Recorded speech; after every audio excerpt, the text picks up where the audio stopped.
My fellow evangelicals, the battle against COVID-19 continues.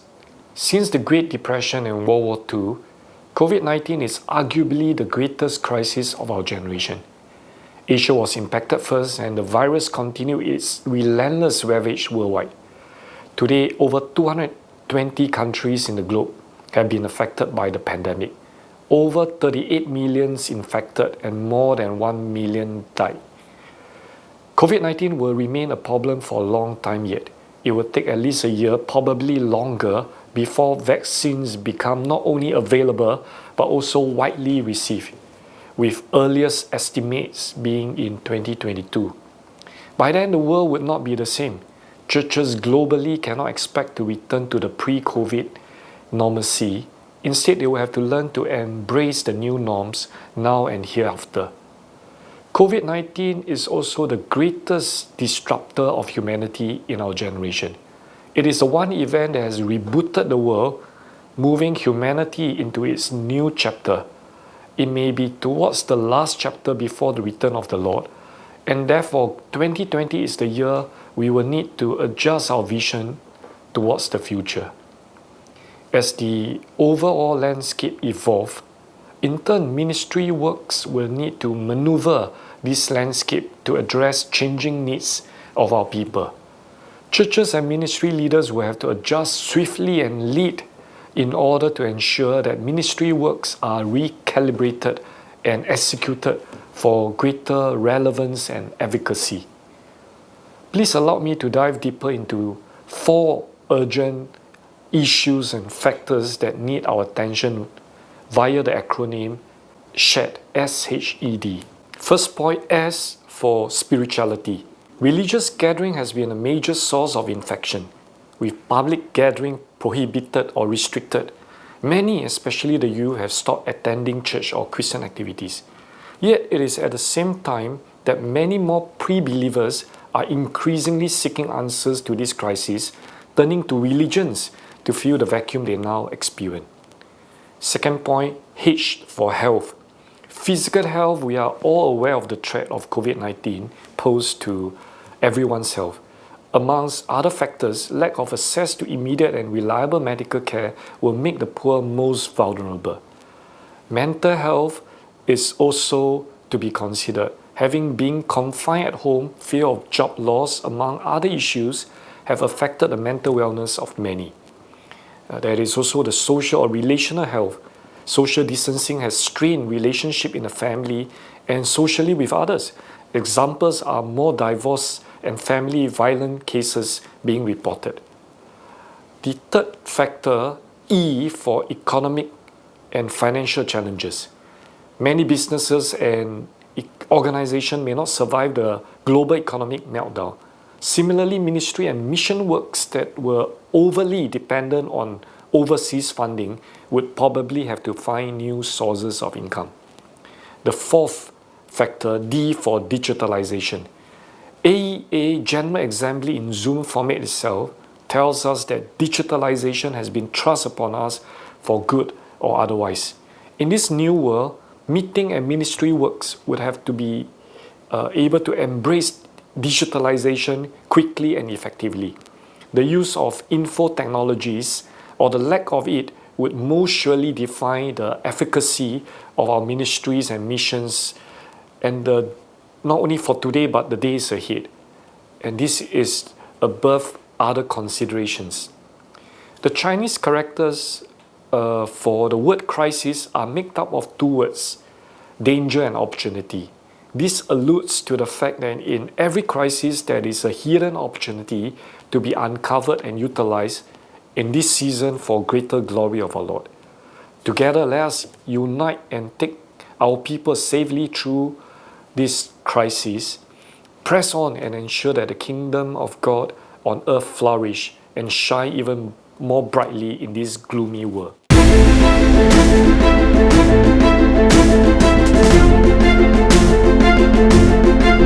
Some years ago, when I was asked to present on the challenges in Asia, I spoke of the population explosion, poverty in the setting of globalization, post-tsunami challenges, political and cultural nationalism, and religious fundamentalism.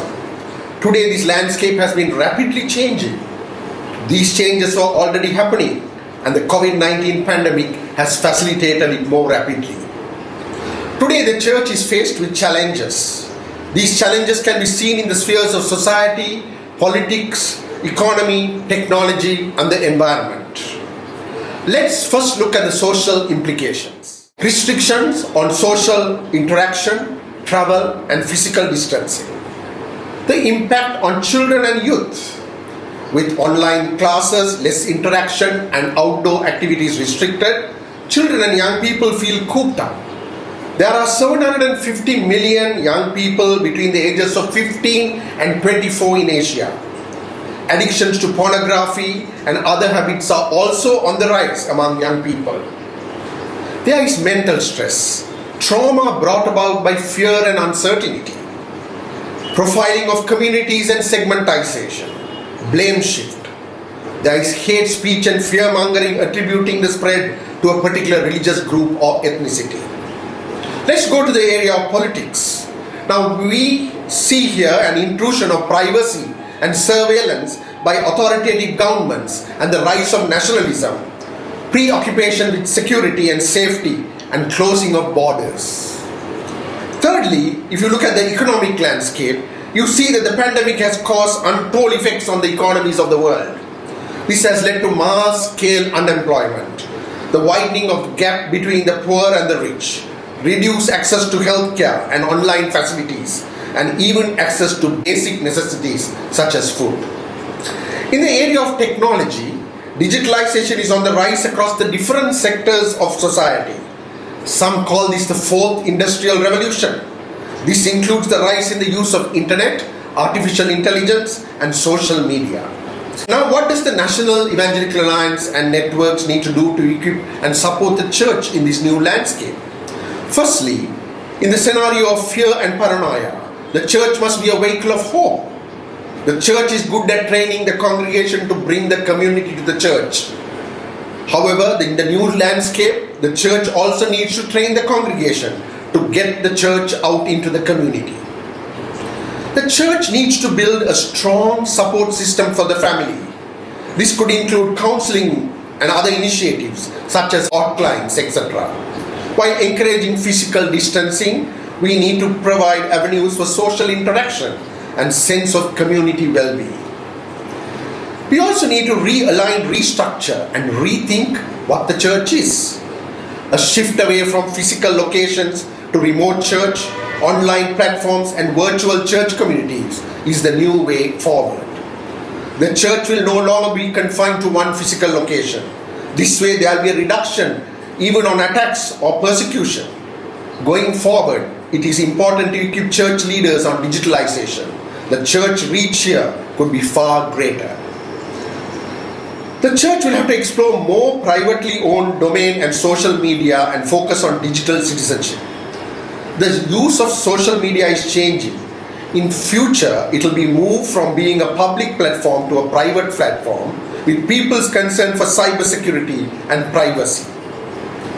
Accordingly, the church needs to address issues like digital security, digital rights, digital responsibilities, and digital activism.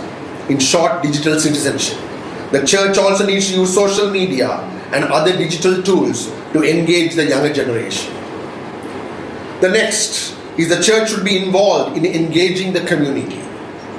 We need to understand God's children created in His image with dignity, worth, and respect as the basis for community engagement. Livelihood programs, skills development, food security, home gardening, small and medium enterprises, and income generation projects, startups, are areas that the church should be very involved in. Also, the church could get involved in community medicine and running medical clinics. These are ministries the church must develop in the new landscape. Finally, the children. The gap in terms of education has widened between who can afford internet and who cannot. How do we care for them as a church? What happens to those without internet facilities? The access to education is limited. Can the church take the initiative to lobby governments to provide free internet and even provide facilities to reduce the gap, or provide the church as a basis where people could come and use its facilities for Wi-Fi access. Advocacy here will be an important element. Also, there is a need to engage young people to be involved in creative enterprises. In conclusion, in a crisis, you either can be a victim, a neutralizer, or a transformer. As the church, we need to choose to be transformers. Thank you.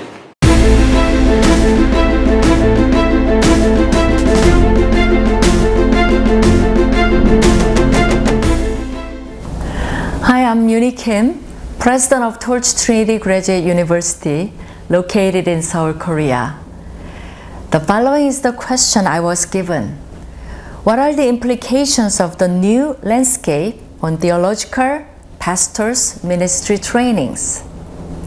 I would like to answer by sharing the following three components: high content, virtual education, and high touch. First, high content. The pandemic drove the younger generation to compare different sermons as they sought out sermons with better content. Though everyone has different needs, a more biblically focused sermon seemed to attract visitors to online worship over the more emotionally driven sermons. I call this more biblically and textually oriented sermons high content. Pastoral and ministry training should be geared toward maturing the congregation with a more solid teaching of the Bible. Providing theologically sound sermons was and is always important, but it is all the more imperative at a time like this. There's even saying small church in size, but with large online congregation. The concept of the size of the church is changing too due to the pandemic. We need to remember that change does not wait for us, nor change doesn't need our permission, whether we are ready or not. Second, virtual education. It appears that Klaus Schwab, who has written Fourth Industrial Revolution, his prediction that 50% of existing colleges will disappear by the year 2030 is close to coming true. Due to the coronavirus, the speed of change and transitions will be accelerating more rapidly. For seminary education and pastoral trainings, we are now entering an era where we can simply exchange credit hours through virtual courses without the need for travel. The number of faculty members in one area can be reduced and supplemented by faculty at other schools who are connected online. While language barrier may become an issue we'll have to navigate, English-speaking seminaries such as Trinity Graduate University can connect to other English-speaking seminaries with relative ease. The pandemic has certainly reformed different areas of our life and our thinking. Third, high touch. There's an issue surrounding high-tech and high-touch. Nowadays, there's a growing concern about how our minds have become more digital-oriented, while our hearts still remain analog. At least that seems to be the case in Korea. Therefore, the more digitalized we become, the more people are in need of high human touch. Regarding this issue, we need to think about the strategy for building community, mentoring, and discipleship in depth, and closer cohesiveness. Even if we can gain all the knowledge we need online, without high personal touch, we cannot be formed into mature Christian leaders. That is why in this coming era, building Christian leaders with kingdom character is a more pertinent issue than any other era. People are in need of high personal touch, of people with kingdom mindset and kingdom character in this untech era. Future direction, high content, virtual education, and high touch. That is the challenge. Thank you for listening.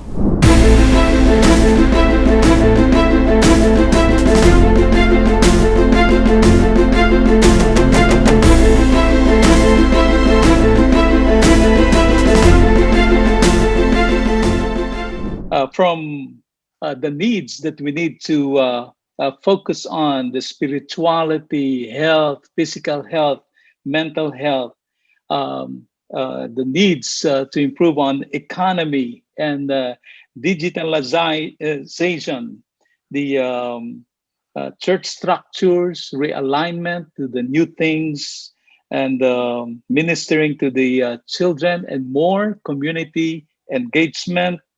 I also like, in terms of theological education, we need to have high content, high tech, and we need to be high touch. And so there are questions right now that are being posted here, and anyone can answer from our respected speakers. The first one is this: what would be some practical ways in which national alliances can work together to strengthen the Asia Evangelical Alliance in this new landscape? How can national alliances help in strengthening our AEA organization? Dr. Kim, please. Yeah, I will go first. I was thinking in that direction, in fact, because I'm in theological education now. Previously, before pandemic, we were traveling to train local pastors.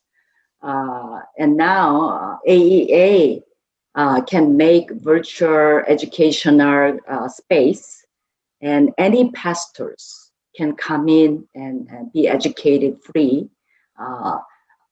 inviting all the faculty members or highly educated speakers to speak on. So it's a non-credit, non-degree program. It's just ongoing, post Master of Divinity program we can set up. So anybody can come in and get a training. Will be a big contribution without spending a lot of money. And those who contribute lectures, maybe they can just give their talent contribution, not being paid. And I would like to propose that. Yeah. Thank you very much, Dr. Kim. Anyone else who would like to answer? Godfrey, please. Yeah, I think one of the things that AEA can do is to really connect alliances which are stronger with alliances which need a lot of help. And that way, maybe stronger alliances can adopt some of the weaker alliances and help even in things like practical things like how to digitalize their whole operation, because digitalization is very important. And in Asia, maybe that's a gap that we need to really look at, how, because that's going to be the future: online platforms, virtual training, webinars, and also maybe identify some needs and work on some webinars where we could train some of the alliance leaders, so it can be a training for trainers, so they in turn could train their church members and denominations who are part of the alliance. So these are some ways that I think we are also, I think with the World Evangelical Alliance, there are some toolkits for churches and resources available on the website, and maybe we could adopt some of these for our region.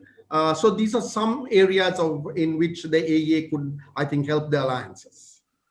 Thank you, Godfrey. Yes, Reverend Ezekiel, would you like to respond also to that question?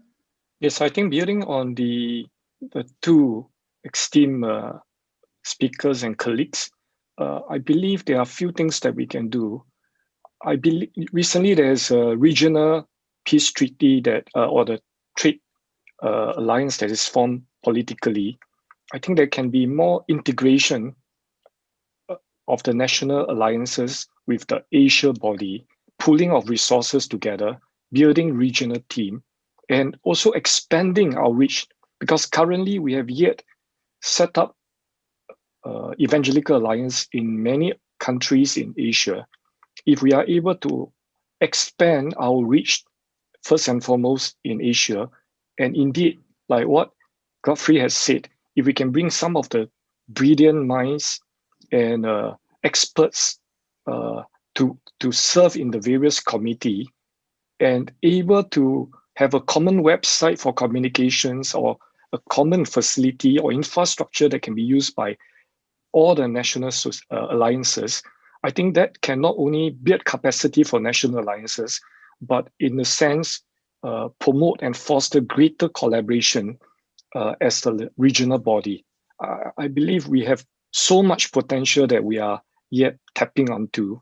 And if we work together, not only for our national alliance, but as a regional bloc, I believe tapping together with the resources in WEA in other regions, we can certainly more than survive and perform and outperform what we are doing now.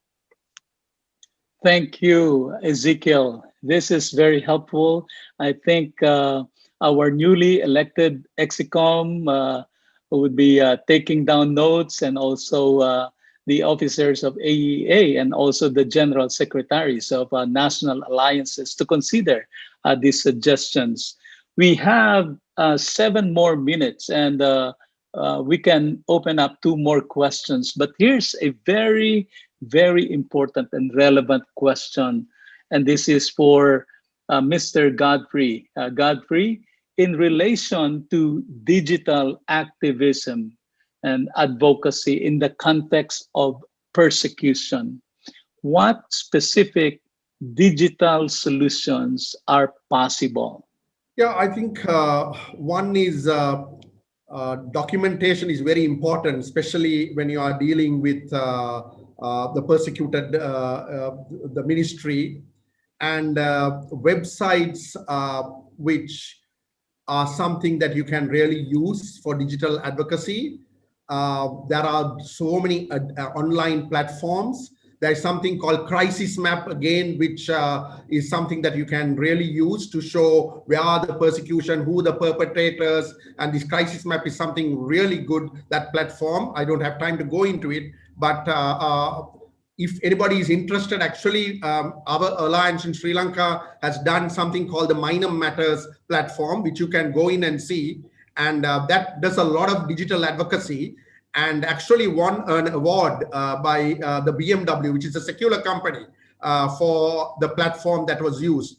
So really, we can go into the technicalities and how to set it up and how to use crisis mapping and other several platforms. If anybody interested, I think our alliance would be able to tutor them in some of the specifics, how to set it up on doing digital advocacy. And so these are, this is another question from Nepal, okay?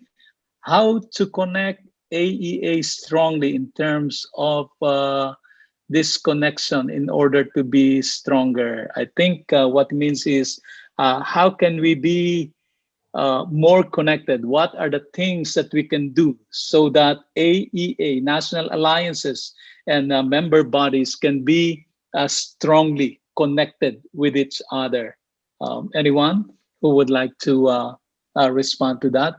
Ways where we can strengthen connectivity. Yes, Reverend Tan, Ezekiel, please. I think for a start, it must begin from the leaders. This crisis, this pandemic, and through digitalization, provides this platform and opportunity for greater deliberation regionally, more regularly. Secondly, I think there should be more capacity building training session for even the second tier leadership that in specialized area. It should begin with more interaction and even exchange program in the different countries, or even having shared projects, starting from 2 or 3, like what Godfrey has mentioned, stronger Bible society with the weaker ones, and then together, by working together, not only praying together, but working and serving together, I think it will help to strengthen this area of integration moving forward. And I believe in another thing, that if there are more support in the Asia Evangelical Alliance, but in staffing and resourcing, they can create a stronger regional platform to interact, to resource other national alliances. Thank you, Dr. Tan. And I think that answer is related to this other question. But if anyone would still want to address this issue, this is from another brother in the Lord. Asia is rapidly urbanizing, and the AEA need to be proactive in information or informing, equipping, and mobilizing Asian leadership to minister effectively. Godfrey, you spoke about the church developing private social media and domains. And here's the question. Is there a risk that the church will become a community largely hidden behind a virtual wall and invisible to the rest of the population? How do we avoid that? Yeah, I think when I think I didn't have time, but when I talked of digitalization of the church, I also mentioned that there are dangers. And that's why digital citizenship is something which is of paramount importance to be people to be trained in, especially digital safety, cyber security, and even young people can get what there is a famous book called Digital Cocaine, where if you get too involved in digital things, that could affect your mind as well, especially for the young. So we need to keep a balance. And that balance and that tension is very necessary. So we cannot do away with the face-to-face meeting, but it's going to be take time before we can do that with the vaccines and other. But it's going to be take next year, late next year, that could be possible. So while we are avoiding physical distancing, we are saying social interaction is very necessary. And thank you, Godfrey. Citizenship is very important, I think. Yes, yes. Perhaps Dr. Kim can answer this also, because not only in theological education, but in the church fellowship, you talk about high touch. Yes. Can you share something on that? You know, there's a saying, the computer interface can never replace the human face. So, you know, the more we are digitalized, the people in need of keeper's touch, you know, that's who we are, you know, as God, you know, want to be in touch with us. So I think even in seminary and church, the micro group, you know, the small group with mentors are more and more important, because they want to belong to somewhere where everybody knows one another. So we can gain knowledge from everywhere, but we need to be matured in human relationship. It's like a family, you know, children can never be formed fully at school. They need home. So I think the concept needs to be strengthened in church and in seminary, in any institute and organization. So future direction of AEA, I think we need to have a blended conference like this. We can, because of a lot of finances involved, we can have large conference meeting one another once in a while, but you know, local conferences with high content. You know, it's not just getting acquainted, but really getting into the knowledge and in-depth biblical exposure with heated critical discussion, sharpening one another. That way, our conference itself, when we meet together finally in person with the temperature, that will be very meaningful. We will want to have that meeting instead of have just regular, you know, conferences. So I back up with Ezekiel Reverend Tan that we need those small local, you know, connectedness before we have a big conference. Church as well. Bishop Noel, if I may add on what Dr. Kim has Reverend said. Tan, please. Yes. I like the formula on high content, high tech, high touch. I believe, like, as we move into digitalization, it is still important to have a hybrid model. that is high touch. And I love what Dr. Bambang said earlier on in the case of Indonesia, that during the pandemic, the churches in Indonesia, 90-something% of them went to have an impact in the community. I think beyond looking at our own survival and sustainability, it is to mobilize the church to be the light of Christ in this gloomy period, to create an impact. You know, during the pandemic lockdown in Singapore, for example, similar to the case of Indonesia, we mobilized churches to care for the poor and needy, and the government noticed it, and they share resources with us, and they facilitate us reaching out to, for example, the migrant workers, the homeless people, etc. And by doing so, we are more than surviving, we are actually shining.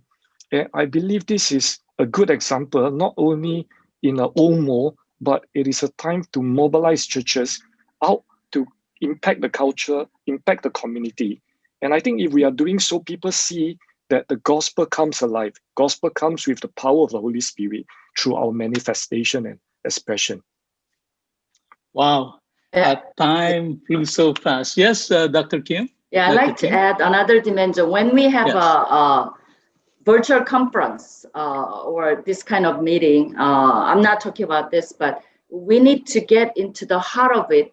Every time we meet, we need to make a progress, because sometimes, you know, we are dealing with the same issues circling around, but it needs to have some roadmap. This time we accomplish this. Next time we go deepen our issues, and we go deeper. So we have a certain goal to accomplish, sharpen our mind and emotion and spirituality. So that's the direction. So we can't, we can have it, but I want to see different type of conference that we see from offline. So online conference should be more packed and get into the heart of the issue. Yeah. Thank you so much, Dr. Tan, Reverend Tan, Dr. Kim, and Reverend Godfrey. Thank you so much. I wish the time is longer, because I received so many questions that needs to be answered. But get ready, because tomorrow we will have a part 2 of the talk show and the Q&A. But thank you for everyone for the active participation in the questions, and thank you to our guest speakers.